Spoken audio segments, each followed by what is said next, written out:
As the old Russian proverb goes, everything new is well forgotten old. Since the inception of Counter-Strike, the game has always had vulnerabilities that drastically changed the gameplay.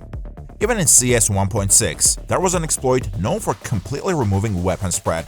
In CSGO, this feature was present from the start, and it took Valve 2 years after the game's official release to fix this vulnerability. In early 2018, the rapid-fire feature was added in a few CSGO cheats for a few weeks, allowing for instantaneous fire rate.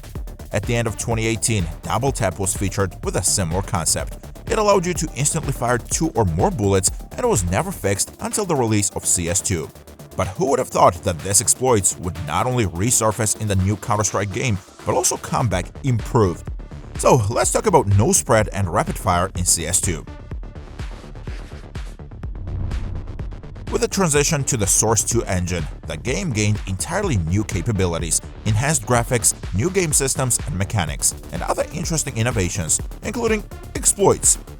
Two of the most significant exploits at the moment are no spread and rapid fire, which have literally created a new meta for playing with cheats. If you've spent enough time playing on official Valve servers, you've probably encountered a situation where out of nowhere, a flying cheater shoots 10 bullets at you in less than a second, leaving no chance of winning. But let's break everything down step by step. The perfect no spread in CS2 was first featured in Never Lose back in November 2023. This exploit completely eliminates weapon spread regardless of the player's position. Firing a whole clip, all bullets hit the target precisely, leaving no chance for cheaters without this feature. The addition of such a feature caused a real stir, as all players used to spread HVH had to adapt to a completely new playstyle.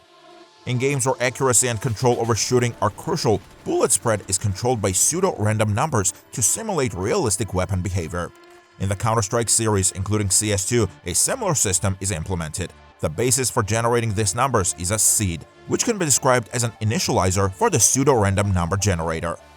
The seed determines the deviation of the random number generator, and the algorithm for calculating it affects whether the software can predict what the bullet spread will be on the server at the moment of firing. If two random number generators are initialized with the same seed, they will produce the same sequence of numbers. This principle holds true for calculating bullet spread in CS2. But what if we can find the spread values and compensate for it? Then we get no spread. On November 9, 2023, Valve released another update for CS2 aimed at improving the quality of the gaming experience. One solution was to synchronize the client and server random seed. After this update, the seed, which was previously generated on the server by a complex and unpredictable algorithm using completely unknown data to the client, is now synchronized between the client and the server by computing a hash sum of the shot view angles and the game time when the shot was fired. A hash sum is a shortcode that allows you to quickly and reliably check if the data has changed. Even a small change in the source data results in a completely different hash sum. The client and the server know the shot view angles and the tick when the shot was fired, and they have the same hash sum computation algorithm. From this data, they compute a hash sum that becomes the seed for generating the spread. These are known to the client because it generates them, and to the server because it receives them from the client, which is why spread compensation became possible. On May 8, 2024, Valve updated CS2 again, but this time they approached the no spread fix differently. The game developers added certain checks on the server side. Now, when the no spread feature is used on an official Valve server, the random seed is replaced by the server with a new one after 2 suspiciously accurate shots that match the new third-party software detection method. The new random seed does not match the client's random seed. Most likely, after detecting suspicious shots, the server executes a command to generate a new weapon spread seed. Finding out the new seed value on the server is currently impossible, which is why the no spread feature does not work on Valve servers. However, on community servers where the value remains unchanged, the feature continues to work because the recent changes only affect special versions of Valve game servers. Thus, no spread exists as a feature but does not work on official servers due to server-side restrictions. Here's what one of the Never Lose developers says about this feature. By releasing an update for CS2 on November 9, 2023, the developers took a risk to fix desynchronization during gameplay and responsiveness issues. I think their goal was to bring the game to a perfect state to then address all possible vulnerabilities and issues. I don't rule out that ultimately this helped improve the visual perception of the game as well.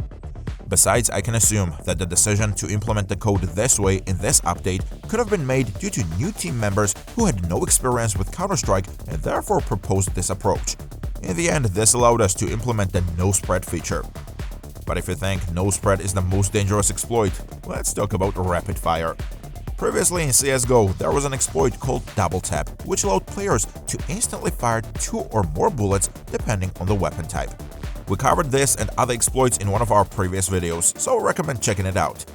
With the release of CS2, a new exploit with a similar concept of instant shots known as rapid fire was discovered.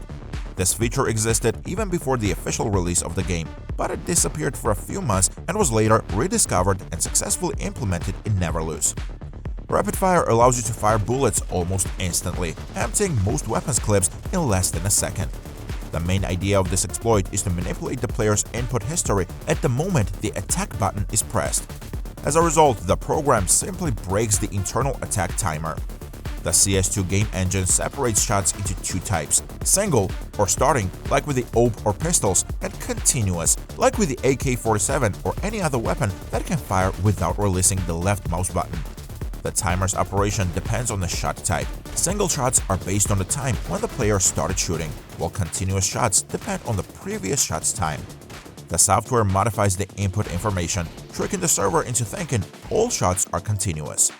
Technically, Neverlose included only 2 variants of rapid fire on the initial release. However, 3 variants were discovered in CS2: self-backtrack, instant rapid fire without charging, which was relevant from December 3rd to 15th, and the current rapid fire with charging, which is still in use. In Neverlose, the first variant of rapid fire allowed rolling back the shot time without restrictions, leading to instant shots without charge accumulation. The second variant of rapid fire is still used today and requires charge accumulation. The charge accumulates over the time needed for one shot with animation. More precisely, rapid fire's charge is the time between the current moment and the moment the weapon should have started firing. Charges are limited by the number of bullets in the weapon's clip, as it's impossible to fire more bullets than are in the clip. However, charges, for example, on a knife are not limited because it has no ammo. It's also worth noting that rapid fire not only charges but accumulates time available for rolling back the attack timer. Now, let's listen to a comment from a Neverlose developer regarding rapid fire. Valve did indeed come up with impressive shooting mechanics, paying great attention to micro-timings. Their goal was to make players' reflexes tied not to the boundaries of game ticks, but to the real sense of time. This improved overall gameplay and made it more intuitive and precise. However, despite this attention to detail and improving shooting mechanics, Valve made coding errors and did not foresee the possibility of implementing such exploits. We believe this might be due to the company focusing on other projects, such as developing a new game. The presence of these features led to a split between HVH game modes. Players could choose between community servers where no spread and rapid fire were banned, similar to classic HVH in CSGO, and Valve servers where no spread and rapid fire exploits worked. There are also community servers with working exploits, although they are not very popular. We remind you that we have our own network of HVH game servers in CS2. You can check the list at sit.dog. The prolonged absence of an effective anti-cheat system led to cheaters gaining significant advantage in Premier mode, tapping the rating and creating their own cheater paradise. Rapid fire and no spread became common, with high-ranking players encountering these exploits in almost every game. This made winning at high ranks nearly impossible without using cheats with similar features, which in turn became the foundation for rage hacking throughout CS2.